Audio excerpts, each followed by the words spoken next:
Hello students, twelfth class macro economics chapter number 16 जो कि है government budget and the economy, जिसे हम हिंदी में सरकारी बजट और अर्थव्यवस्था बोलते हैं। इस चैप्टर को आज हम स्टार्ट करने वाले हैं।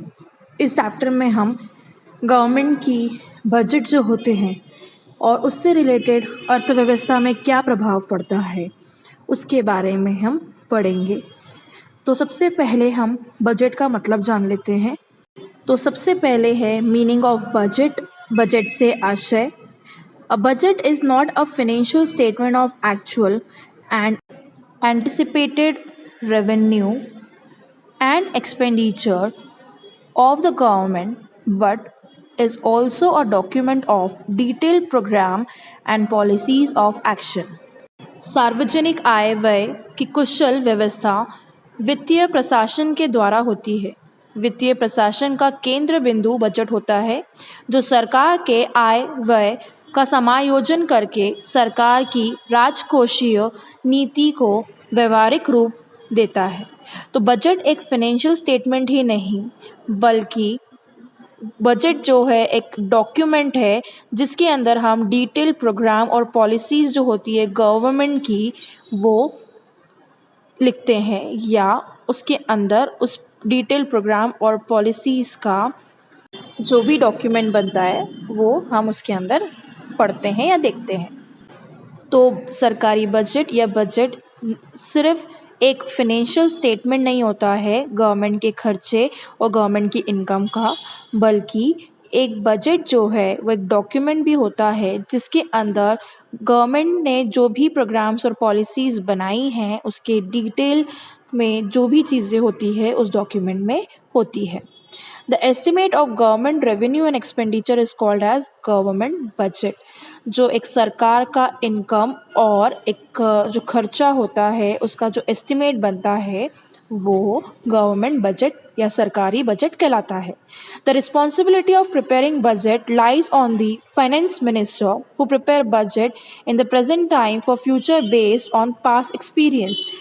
हमारे यहाँ जो बजट बनाने की रिस्पॉन्सिबिलिटी होती है वो फाइनेंस मिनिस्ट्री या वित्त मिनिस्ट्री को दी जाती है, जो बजट बनाता है प्रेजेंट टाइम के लिए, जो वर्तमान स्थिति है उसके लिए और फ्यूचर के लिए। और ये सब वो बजट कैसे बनाता है, पास्ट एक्सपीरियंस को देख के बनाता है।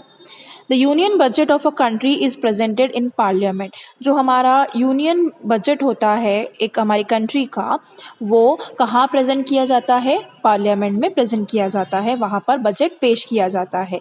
The budget document details the amount of money the government except to raise in coming financial year and how and where it intended to spend that money। एक बजट डॉक्यूमेंट जो है वो detail बताता है कि कितना अमाउंट ऑफ मनी, कितना पैसा जो है गवर्नमेंट आगे लगाना चाहता है जो भी वित्तीय साल आएगा या फाइनेंशियल ईयर आएगा उसके अंदर, और कैसे वो पैसा खर्च किया जाएगा और कहाँ कहाँ पैसा खर्च किया जाएगा। तो गवर्नमेंट बजट एक ऐसा बजट है जिसके अंदर गवर्नमेंट का रेवेन्यू और एक्सपेंडिचर का एक एस्टिमेट लिखा जाता है, बल्कि इसके अंदर पॉलिसीज़ और प्रोग्राम्स जो होती हैं जो गवर्नमेंट द्वारा बनाई जाती है वो भी लिखी जाती है। जो बजट डॉक्यूमेंट होता है उसके अंदर जो भी पैसा हम बजट के अंदर शो कर रहे हैं उसमें ये बताया जाता है कि वो पैसा गवर्नमेंट द्वारा कहाँ कहाँ यूज़ किया जाएगा और कब कब यूज़ किया जाएगा। नेक्स्ट टॉपिक है जो कि है कैरेक्टरिस्टिक्स ऑफ बजट, बजट की विशेषताएं। सबसे पहला इसकी कैरेक्टरिस्टिक्स या विशेषताएं हैं, a budget is a description of expected revenue and expenditure of the government.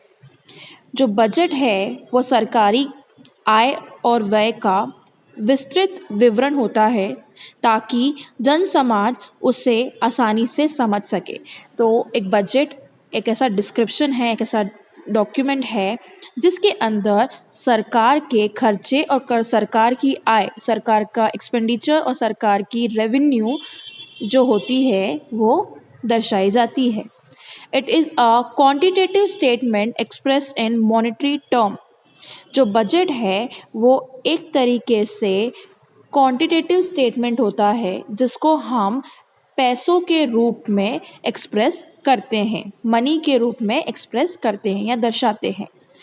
Provide objectives to be attained in near future. Budget के अंदर जो भी पॉलिसीज़ और प्रोग्राम्स बनती हैं, जो भी नीतियाँ बनती हैं, उसका बेसिक उद्देश्य या ऑब्जेक्टिव होता है कि आगे जाके इस पॉलिसीज़ को हम यूज़ करेंगे और फ्यूचर में जाके इन पॉलिसीज़ का हम उपयोग करके कंट्री का डेवलपमेंट करेंगे। तो बजट इसलिए पेश किया जाता है ताकि हम आगे फ्यूचर में इन बजट्स को यूज़ करके, जो भी इसके अंदर पॉलिसीज़ और प्रोग्राम्स बने हैं उसको यूज़ करके फ्यूचर में कंट्री का डेवलपमेंट करें।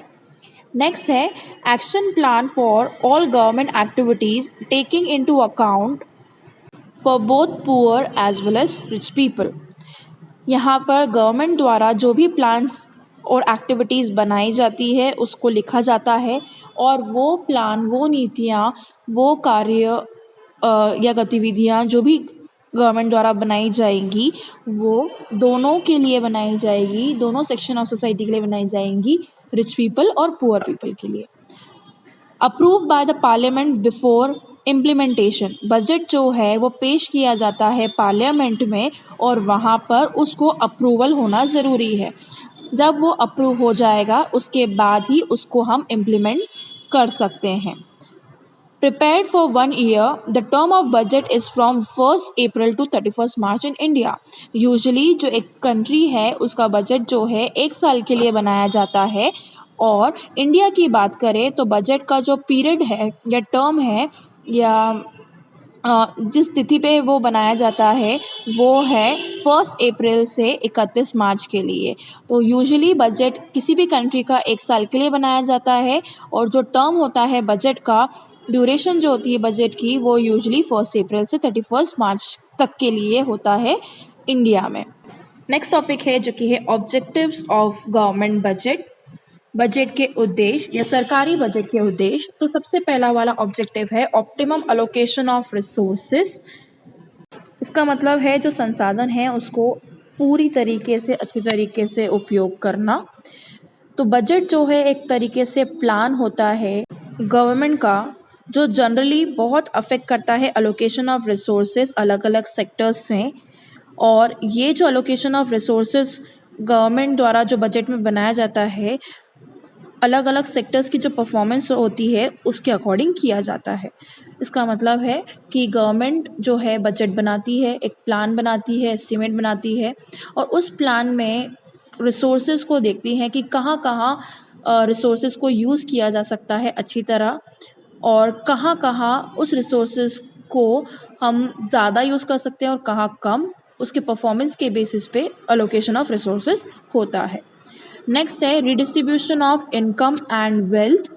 Economic inequality is an inherent part of every economy and the government use fiscal instrument such as taxation, subsidy to improve the distribution of income and wealth.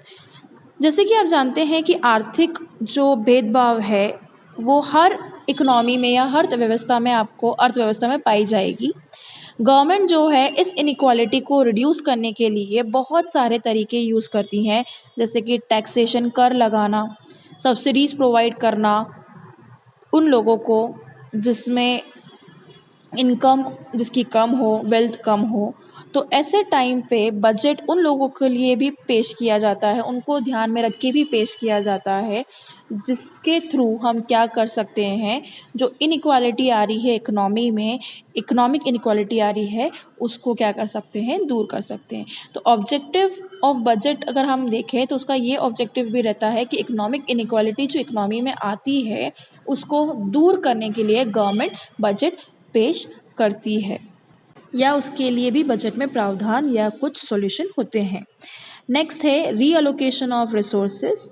रीअलोकेशन of resources का मतलब है change in direction of resources from one use to another such that there is a balance between the goal of profit maximization and social welfare. अगर हम अपने resources की direction को change कर दे एक यूज़ से दूसरे यूज़ तक, और ऐसे चेंज करें कि जो प्रॉफिट मैक्सिमाइजेशन है और सोशल वेलफेयर है उन दोनों में बैलेंस हो, तो ऐसे कंडीशन को हम रीअलोकेशन ऑफ रिसोर्सेज बोलते हैं।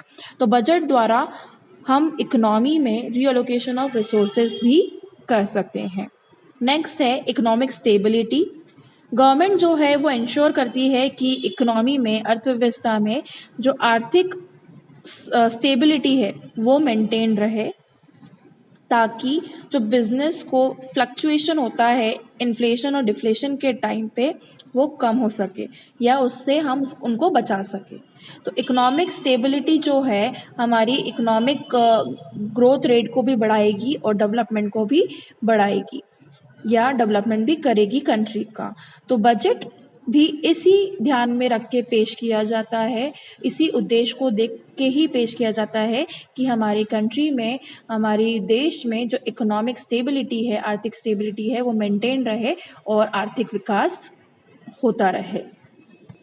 और बहुत सारे ऑब्जेक्टिव्स है गवर्नमेंट बजट्स के अलग अलग, जैसे कि इंडस्ट्रियल डेवलपमेंट करना है नेशन के अंदर, या किसी बेसिक नेसेसिटीज़ को एक्सपैंड करना है, एग्रीकल्चर डेवलपमेंट करना है, रोज़गार प्रोवाइड करना है, सोशल वेलफेयर को बढ़ाना है, तो उसके लिए भी बजट में या बजट पेश किया जाता है।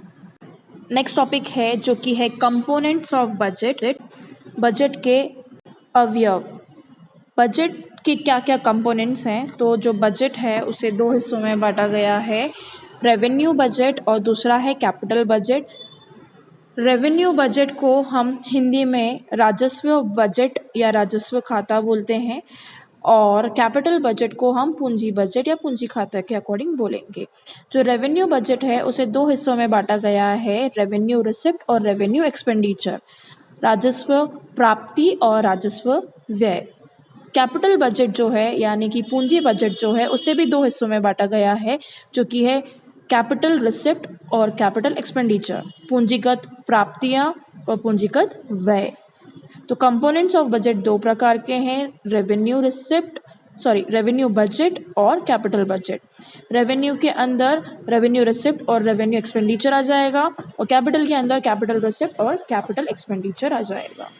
रेवेन्यू बजट में उस रेवेन्यू एस्पेक्ट को इंक्लूड किया जाता है जो कि ये बताता है या समझाता है कि कैसे रेवेन्यू जो है जनरेट होता है और कैसे उसे अलोकेट किया जाता है।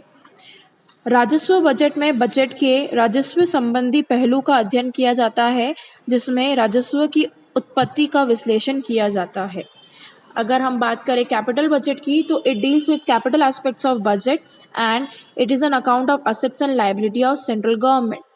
मतलब यहाँ पर कैपिटल एस्पेक्ट्स ऑफ बजट को शो किया जाता है और ये बताता है कि गवर्नमेंट के पास कितने असेट्स और लायबिलिटी है सेंट्रल गवर्नमेंट के पास। पूंजी बजट में बजट की पूंजी से संबंधित पहलू का अध्ययन किया जाता है। इसमें केंद्रीय सरकार के पूंजी खाते के अंतर्गत संपत्तियों और दायित्व का विश्लेषण किया जाता है। ये बताता है कि गवर्नमेंट की जो असेट्स हैं और लायबिलिटीज़ जो है उसके अकाउंट को वो अकाउंट का विश्लेषण करता है या उसमें किया जाता है। कंपोनेंट्स ऑफ बजट जो है उसको और भी हम कैटेगराइज कर सकते हैं रिसिप्ट और एक्सपेंडिचर के अकॉर्डिंग, या बजट जो है उसे प्राप्ति और भुगतान के आधार पर निम्न रूप से वर्गीकृत किया जा सकता है। और आप देख सकते हैं, आपको एक ऊपर दिख रहा होगा कि बजट को दो हिस्सों में बांटा गया है रिसिप्ट और पेमेंट के अकॉर्डिंग। तो बजट जो है उसको और भी हम कैटेगराइज कर सकते हैं रिसिप्ट और पेमेंट के अकॉर्डिंग। तो बजट जो है रिसिप्ट और पेमेंट के अकॉर्डिंग दो टाइप के हो जाएंगे, बजट रिसिप्ट जिससे हम बजट प्राप्ति बोलते हैं, और बजट पेमेंट जिससे हम बजट भुगतान बोलते हैं। बजट रिसिप्ट जो है उसको और भी कैटेगराइज किया गया है, उसको और भी बांटा गया है, जो कि है रेवेन्यू रिसिप्ट में और कैपिटल रिसिप्ट में, राजस्व प्राप्ति में और पूंजीगत प्राप्ति में। अगर हम बात करें बजट पेमेंट की, तो उसे दो हिस्सों में बांटा गया है, रेवेन्यू पेमेंट में और कैपिटल पेमेंट में, राजस्व भुगतान में और पूंजीगत भुगतान में। तो बजट को और भी हम क्लासीफाई कर सकते हैं, उसके और भी कंपोनेंट है अगर हम प्राप्ति और भुगतान के अकॉर्डिंग देखें या पेमेंट और रिसिप्ट के अकॉर्डिंग देखें। रिसिप्ट साइड में हमारा रेवेन्यू रिसिप्ट और कैपिटल रिसिप्ट दोनों का आएगा, और पेमेंट में हम रेवेन्यू पेमेंट और कैपिटल पेमेंट के बजट दोनों उसमें कैटेगराइज करेंगे। तो सबसे पहले हम देखते हैं रेवेन्यू रिसिप्ट, जिसे हम राजस्व प्राप्ति बोलते हैं हिंदी में। तो रेवेन्यू रिसिप्ट जो है उसको दो हिस्सों में बांटा गया है। पहला वाला है टैक्स रेवेन्यू और दूसरा वाला है non tax revenue. Tax revenue को दो हिस्सों में बांटा गया है, जो कि है डायरेक्ट और इनडायरेक्ट टैक्सेस। और जो नॉन टैक्स रेवेन्यू है उसके बहुत सारे हिस्से हैं, जो कि है tax, fees, fines, licence, gifts and grants, income from public enterprises etcetera. तो रेवेन्यू रिसिप्ट को भी दो हिस्सों में बांटा गया है। पहला वाला टैक्स रेवेन्यू, जिसे हम हिंदी में बोलते हैं कर राजस्व। कर राजस्व को भी दो हिस्सों में बांटा गया है, जो कि डायरेक्ट और इनडायरेक्ट, हिंदी में से प्रत्यक्ष कर और अप्रत्यक्ष कर बोलेंगे। दूसरा है नॉन टैक्स रेवेन्यू, जिसे हम गैर कर राजस्व बोलेंगे। इसके अंदर बहुत सारी चीज़ें आती हैं, जो कि है कर, फिर उसके बाद फीस जिसे हम शुल्क बोलेंगे, फिर उसके बाद है फाइन जिसे हम जुर्माना बोलेंगे, लाइसेंस है, गिफ्ट्स और ग्रांट्स है मतलब उपहार, और इनकम फ्रॉम पब्लिक एंटरप्राइजेस मतलब सार्वजनिक उपक्रम से आय। तो रेवेन्यू रिसिप्ट क्या होती है या राजस्व प्राप्ति क्या होती है, उसे हम पहले देख लेते हैं, उसका मतलब समझ लेते हैं। Revenue receipts are those money receipts of the government which do not create any liability or reduction in assets of the government. They are regular and reoccurring in nature. The government receives them in its normal course of activity and it does not involve any corresponding liabilities of the government. राजस्व प्राप्ति में सरकार को कर राजस्व और गैर कर राजस्व मुद्रा से प्राप्त होने वाली आय को शामिल किया जाता है। अन्य शब्दों में राजस्व प्राप्ति को दो भागों में विभाजित किया गया है, जो कि है कर और गैर कर राजस्व। कर राजस्व के केंद्रीय सरकार को विभिन्न प्रकार के कर से प्राप्त होने वाली आय मदों को शामिल किया जाता है, अथवा गैर कर राजस्व आय को मदों के केंद्र सरकार जो आय व्यापार, औद्योगिक उपक्रमों, सेवाएं एवं शुल्क आदि के रूप में प्राप्त करती है, उन्हें शामिल किया जाता है।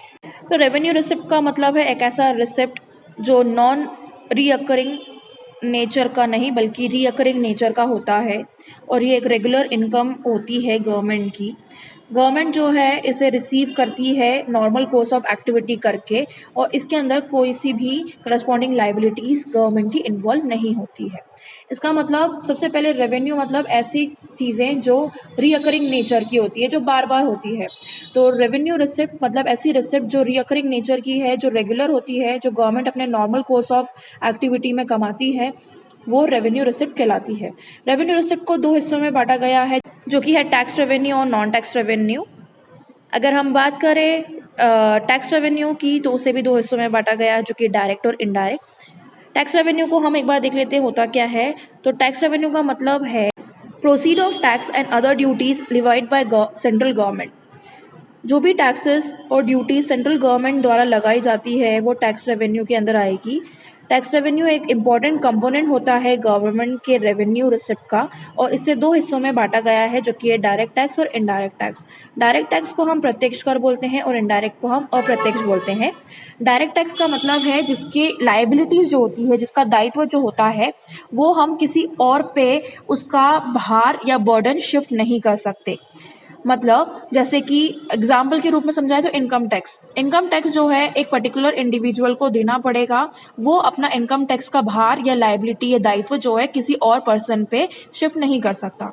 तो ऐसी टैक्स जिसकी लाइबिलिटी जो है उसी पर्सन को उठानी पड़ेगी और वो उसका भार किसी और पर्सन पे शिफ्ट नहीं कर पाएगा, तो ऐसे टैक्स को हम डायरेक्ट टैक्स बोलते हैं। इसमें एग्जाम्पल के रूप में इनकम टैक्स हो जाएगा, कॉर्पोरेट टैक्स हो जाएगा। इनडायरेक्ट टैक्स की बात करें तो ऐसा टैक्स जिसका भार या जिसकी लाइबिलिटी दायित्व हम दूसरे पर्सन के ऊपर शिफ्ट कर सकते हैं, ट्रांसफ़र कर सकते हैं, तो ऐसे टैक्स हमारे इनडायरेक्ट टैक्स या अप्रत्यक्ष कर कहलाते हैं, जैसे कि sales tax, entertainment tax, service tax etcetera. Next इसमें जो है जो कि है non tax revenue. Non tax revenue का मतलब it refers to those receipt of government from all sources other than those of tax receipt। मतलब ऐसी इनकम, ऐसी रिसिप्ट जो गवर्नमेंट को मिलती है अलग अलग सोर्सेज से, अलग अलग जगह से, लेकिन इसके अंदर टैक्स रिसिप्ट का इंक्लूडमेंट नहीं होता। बहुत सारे ऐसे सोर्सेज होते हैं जहाँ से गवर्नमेंट को पैसा मिलता है, जहाँ से गवर्नमेंट को रिसिप्ट जो है एक तरीके से रेवेन्यू जो है वो मिलती है, लेकिन अगर वो टैक्स से आ रही है, टैक्स रिसिप्ट से आ रही है, तो उसे हम नॉन टैक्स रेवेन्यू में इंक्लूड नहीं करेंगे। और अगर ऐसे सोर्सेज ऑफ इनकम जो सरकार को रिसीव हो रहे हैं लेकिन वो टैक्स रिसिप्ट से रिसीव नहीं हो रहे बल्कि अलग अलग सोर्सेज से रिसीव हो रहे हैं, तो ऐसे रेवेन्यू को हम नॉन टैक्स रेवेन्यू बोलते हैं। बहुत सारे ऐसे सोर्सेज हैं जो नॉन टैक्स रेवेन्यू के अंदर आती है या गैर कर राजस्व के अंदर आती है, तो वो हम जान लेते हैं कौन कौन सी है। तो सबसे पहले है interest, fees, licence, gift and grants, income from public etcetera. तो इंटरेस्ट हो, फीस हो गया हो, कोई सी जुर्माना हो या फाइन्स हो, लाइसेंस हो, कुछ उपहार हो या गिफ्ट्स हो, या कोई पब्लिक एंटरप्राइजेस से या सार्वजनिक उपक्रम से हमें कुछ या सरकार को कुछ आय रिसीव हो रही हो, तो वो सब नॉन टैक्स रेवेन्यू के अंदर आता है। नेक्स्ट है जो कि है कैपिटल रिसिप्ट। बजट रिसिप्ट को दो हिस्सों में बांटा गया था, जैसे कि हमने पहले भी पढ़ा था, जो था रेवेन्यू रिसिप्ट और कैपिटल रिसिप्ट, राजस्व प्राप्ति और पूंजीगत प्राप्ति। तो कैपिटल रिसिप्ट का मतलब है all those receipt of the government which create liability or reduce financial assets are termed as capital receipt. ऐसी रिसिप्ट्स जो गवर्नमेंट की लाइबिलिटीज़ को बढ़ाती है और फाइनेंशियल असेट्स को गिराती है, वो कैपिटल रिसिप्ट्स कहलाती है। जैसे कि आप जान चुके हैं कि पूंजीगत प्राप्ति अपने साथ दायित्व भी उत्पन्न करती है, तो इसमें बहुत सारी चीज़ें आती हैं जैसे कि जो लाइबिलिटीज़ को इंक्रीज़ करे गवर्नमेंट की। सबसे पहला इसके अंदर आएगा बोरोइंग, उधार लेना, रिकवरी ऑफ लोन, उसके बाद अदर रिसिप्ट्स। तो अगर हम बात करें कैपिटल रिसिप्ट्स की, तो ऐसी रिसिप्ट्स जो गवर्नमेंट की बोरोइंग को बढ़ाती है, लाइबिलिटीज़ को बढ़ाती है और उनके फाइनेंशियल असेट जो है, उनकी जो वित्तीय संपत्ति जो है उसको वो कम करती है। तो ऐसे रिसिप्ट्स को हम कैपिटल रिसिप्ट्स या पूंजीगत प्राप्ति बोलते हैं। इसके अंदर 3 चीज़ आएगी जो कि है बोरोइंग, उसके बाद है रिकवरी ऑफ लोन जिसे हम ऋण की पूर्ण वसूली बोलते हैं, उसके बाद है अदर रिसिप्ट्स या अन्य प्राप्ति। बोरोइंग में क्या क्या आ सकता है वो देख लेते हैं। तो बोरोइंग्स जो है वो एक तरीके से कैपिटल रिसिप्ट है जिसके वजह से लोन रेस होता है। और सबसे पहले गवर्नमेंट जो है वो लोन कहाँ से ले सकती है?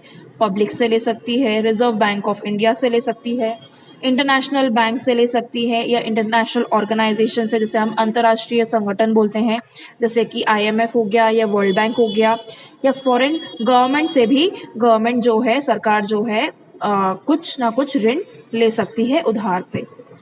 नेक्स्ट है जो कि है रिकवरी ऑफ लोन, ऋण की पुनः वसूली।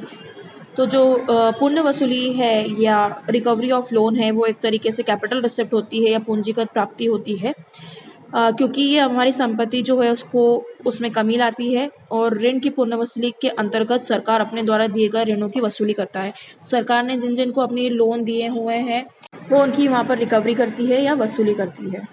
नेक्स्ट है अदर रिसिप्ट्स या अन्य प्राप्ति। Other item include small savings जैसे कि पोस्ट ऑफिस का saving, national income certificate, provident fund, ये सब जो है अदर रिसिप्ट्स में आ जाती है और ये भी एक कैपिटल रिसिप्ट्स या पूंजीगत प्राप्ति होती है।